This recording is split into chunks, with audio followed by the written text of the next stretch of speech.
Seorang atlet bukan hanya berjuang di arena, tapi juga di saat nurani kemanusiaan diuji. Petarung bebas asal Papua, Iksan Lani, turun langsung membantu korban bencana banjir bandang di Sumatera yang terjadi beberapa waktu yang lalu. Alih-alih memanfaatkan waktu luang untuk bersantai, atlet MMA One Pride Indonesia ini bergabung bersama relawan lainnya menyiapkan bantuan bagi korban banjir. Membantu membersihkan lumpur di rumah warga serta masjid yang terkena dampak bencana. Iksan berangkat bersama relawan dari berbagai komunitas. Bersama-sama mereka menyalurkan donasi yang sebelumnya dikumpulkan oleh masjid-masjid mitra, mulai dari bahan makanan, air bersih, hingga peralatan memasak. Selain itu, Iksan bersama relawan juga membagikan karpet masjid dan perlengkapan ibadah lainnya agar aktivitas keagamaan warga dapat segera pulih. Aksi Iksan tidak hanya menunjukkan kepedulian pribadi, tetapi juga menegaskan pentingnya solidaritas dan gotong royong antar warga di saat bencana.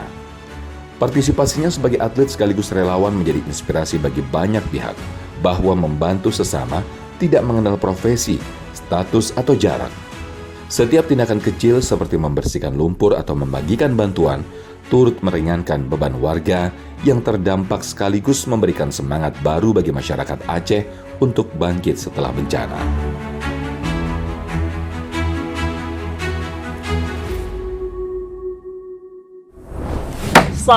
Selalu ada hikmah. Bismillahirrahmanirrahim. Assalamualaikum warahmatullahi wabarakatuh. Alhamdulillah, segala puji hanya kepada Allah, dan mari kita bersolawat kepada baginda Rasulullah Muhammad sallallahu alaihi wasallam beserta para keluarga dan sahabat-sahabatnya. Alhamdulillah, kali ini kita akan mengambil hikmah dari narasumber yang tentu luar biasa. Kalau secara pribadi, kalau ketemu beliau ini udah yang kedua kali, seorang atlet MMA. Pertemuan yang pertamanya di acara Hafiz Quran, coba tuh. Tarung tapi masih juga dekat dengan Al-Quran. Kemarin ikut berangkat ke Aceh Tamiang, ngebantu saudara-saudara kita di sana yang terkena musibah. Di tengah padatnya jadwal beliau sebagai seorang fighter, Masya Allah. Kita langsung tanya-tanya aja ke beliau ya. Assalamualaikum warahmatullahi wabarakatuh. Waalaikumsalam warahmatullahi wabarakatuh. Sehat, sukses selalu ini Bang Ihsan. Alhamdulillah. Alhamdulillah, izin ngobrol ya, tanya-tanya ya. Siap. Alhamdulillah. Tarung ada jadwalnya, belum juga latihan-latihannya. Terus kemarin bisa sampai akhirnya berangkat ke Aceh Tamiang, gimana ceritanya?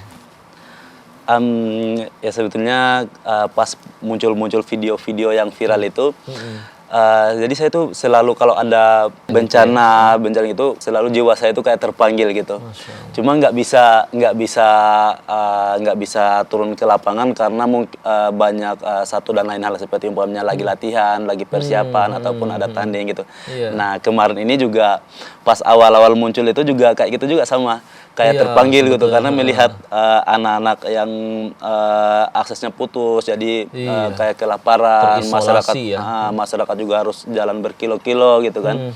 Nah itu kayak terpanggil juga gitu. Nah cuma kemarin tuh ada event, jadi saya harus nunggu dulu event BK Porda kemarin tuh. Setelah tanding tanggal 14 selesai, tanggal 15-nya itu saya langsung WA ke Masjid Nur Lasri. Kebetulan ada kenalan di sana. Oke.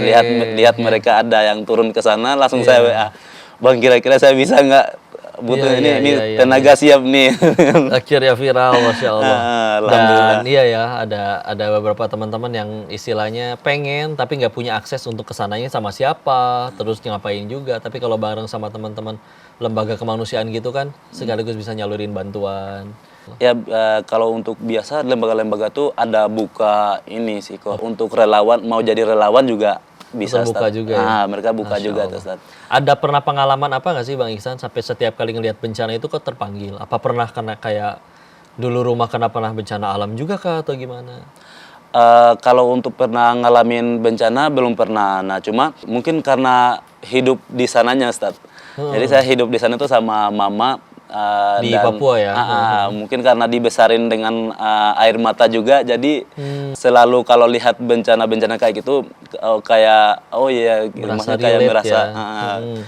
Jadi Bang Ihsan lahir di sana, sampai usia berapa baru akhirnya pertama kali ninggalin Papua untuk karir MMA segala macam? Setelah lulus SMP, MTS. Terus MTS baru keluar dari Papua ya untuk Keluar 2017 SMK di Batam. wah, Masya Allah, nyebrangnya itu dari ujung timur ke barat ya, Masya Allah. Ceritain dong di sana gimana? Apa aja kejadian-kejadian yang mungkin benar-benar nancep di hati ketika ngebantu saudara-saudara kita di sana? Sangat banyak. Waktu saya sebelum berangkat ke sana itu kan banyak teman-teman yang naik di media-media, maksudnya kondisi sebetulnya itu kayak seperti ini loh gitu. Cuma di lain sisi juga mengatakan oh nggak separah ini, itu udah ada gitu waktu sebelum saya ke sana. Jadi ternyata begitu saya sampai tuh kayak terus gitu, maksudnya kadang yang teman-teman bikin video itu kan di jalan umum, jalan besar ya. Iya. Kalau kita masuk ke lorongnya itu malah lebih parah gitu. Jadi banyak yang belum terjangkau juga. Berapa hari waktu itu Bang Ihsan di sana? 3 minggu kurang 2 hari. 3 minggu kurang 2 hari. 3 minggu kurang 2 hari. Dan waktu di sana kayak bangkai-bangkai hewan masih banyak. Kayak sapi, kambing yang tenggelam. Itu merebak sampai jadi kayak wabah, mohon maaf ya, penyakit kan, ada bangkai-bangkai hewan yang mungkin bisa jadi. Sebenarnya kemarin tuh pas awal ke sana tuh baunya tuh dari hewan-hewan itu, bau pengap bau itu. busuk ya? Bau busuk, lalat juga di mana-mana jadinya kan. Habis itu sampah-sampah yang bekas banjir itu di pagar-pagar dan di ini, jadi kayak kota zombie gitu. Yang orang nakut-nakutin katanya di sana karena kesulitan makanan, jadi semua truk yang di sana pada lewat dibegal-begalin, itu bohong ya, nggak ada kayak gitu ya? Kalau itu semenjak saya di sana belum ngalamin itu. Nah, cuma kalau untuk minta-minta itu waktu saya awal ke sana itu masih kurang, Ustaz. Masih kurang. Nah, cuma sebelum saya pulang itu udah mulai banyak. Karena yang memberikan sumbangan itu kan udah mulai kendor, udah mulai kendor. Kalau awal-awal kan sumbangannya kan full terus, Ustaz. Jadi belum ada yang minta-minta ke jalan. Iya. Belum ada yang minta-minta ke jalan. Tapi sebelum saya pulang itu udah mulai banyak, Ustaz. Sampai di kota pun udah ada yang minta-minta, Ustaz. Dan mereka sampai hari ini tuh masih di tenda pengungsian mungkin ya, karena kan rumahnya bener-bener masih, Ustaz, hancur. Karena yang rumah di sana kan rata-rata yang banyakan itu kalau yang di perkebunan itu kan rumah panggung, Ustaz. Itu memang udah nggak kelihatan lagi. Itu nggak kelihatan lagi. Tapi kalau yang di kota-kota yang di gang-gang itu, Ustaz, itu rumahnya kan pakai semen tuh masih ada, tapi lumpurnya masih ngendap. Karena untuk akses buangnya itu belum ada. Jadi kemarin ikut bantuin apa aja? Itu ngebersihin itu semua? Keluarin lumpur. Wah, kepake dong ya otot akhirnya ya. Alhamdulillah. Fisik, stamina, energi. Ya Allah. Masya Allah. Dan kalau masih banyak nih obrolan yang bakal dibahas lagi dengan Bang Ihsan. Tapi kita jeda dulu sebentar, jangan kemana-mana. Tetap di Sah, selalu ada hikmah.